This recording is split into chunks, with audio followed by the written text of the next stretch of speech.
The third is, once I've found it, help me make the right decision. And the fourth is, provide a friendly person if and when I need it. We are a very self-service oriented society in the U.S. A lot of that's what we like to do, and a lot of it's what retailers provide. But what it is not is the smiling greeter. I will assure you that the research we've done, a smiling dealer is a nice touch, a greeter is a nice touch, but it's not what winners of customer service have. And guess what? It's not the piano player either. And this is an interesting story because it is a very nice touch. It adds to the merchandise and the service in the store. It's a part of the ambience, and a designer loves it and wins an award for it. And the customers love it. The husband's sitting around all the time while the women are shopping. But the truth is, what happened about 10 years ago, when Nordstrom was just tearing apart retailing, all the other department store chains went to Nordstrom, and they all went back and put a piano player in the store. It ain't the piano player, nor is it the smiling greeter. It's about having what I want, being my buying agent. A retailer is about being a customer's buying agent, okay? That's what it's important. Having the merchandise I want, having it available, know what I want, need, and make sure I can solve all my problems. We have a supermarket chain in Florida. Florida's where all the old people go to die, right? Or one of the two places. I'm not there yet. But it's clean, consistent execution. It's targeted to old people. It's easy to shop. It has great, well-trained employees. It has large signs, ones you can read. It has portion control. Hey, there's 2 people in my house now. We haven't eaten a whole pie in a year. So I need a half a pie. Okay? Quickest. Location convenient, time convenient, simple process, fast, accurate, organized for people who know what they want.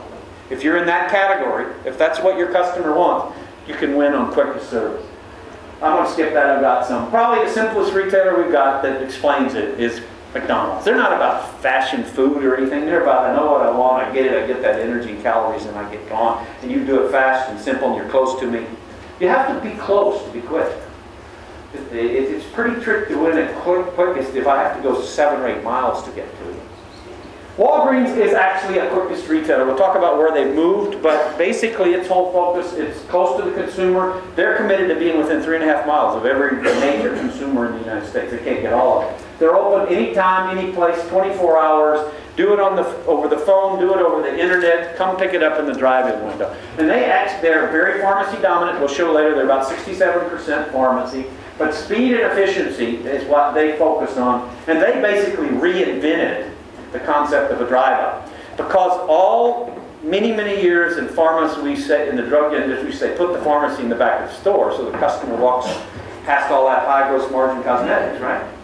Problem is, if you've got 4, 5, 6 pharmacies within 5 miles of you, you're not going to worry about going to the back of the store. You're going to want it as quick and as efficient. And in some cases, certainly you want a lot of information. But back when we focused on this, putting a drive-up window took that customer out of coming into the store. But it made sure they shopped at Walgreens as opposed to somebody else. So that's kind of our EST winners model. And warning to retailers that we've had, and this has been around for a while. I'm not showing you anything that we haven't been talking with for years. I want to take you to the future of the U.S. because this isn't enough anymore. But felt it was very valuable to you guys because first you have to focus on one thing and get it right before you can focus on the second thing and get it right. But if you're pretty good too long, if you don't have an S position, something that dominates, that you dominate and own for your target customer, if you don't consistently communicate it, execute it, believe it, start at the top, the owner's got to be the one that starts it. If it starts down below, it never gets executed. Or if you try too many S positions. Any of you mathematicians in here know that the intersection of 5 points in a circle is smack dab in the black hole. So if you try to be 5S, or even 4, or even some combinations of 2, you have significantly competing objectives because you don't have enough resources to do them all and be best at them, unless you have no competition. So, I wanted to bring you up to date. This is just a quicker look at some of the new players that are on there, but remind you that if you want to be a world-class retailer, dominate something so you can get up on our presentations, okay? But we've had an interesting thing happen in the 2000s. As consolidation occurred, more and more of these players, take a consumer electronics company. When we started, we had 5 or 6 biggest, and they all went to different markets. As they started coming head to head, both of them were biggest. So how do you differentiate yourself? You can't both play in the same space. So the next question was, I need to up the ante on something.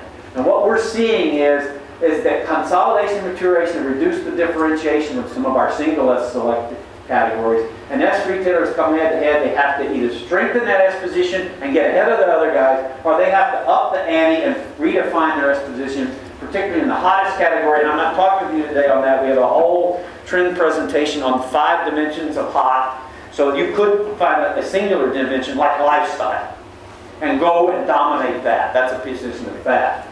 I mean, of hottest. But what a lot of them are doing are reinventing or developing new concepts, or finding ways to tailor their offer to a local market, or some of them are developing a dominant second S. Let me show you what those are quickly. Food for thought, because this, after you've got one and own it, I suggest, as long as it's better than everybody else, don't worry about the second one, because you'll be ahead. But if you get somebody across from you, you're going to have to find a second S position.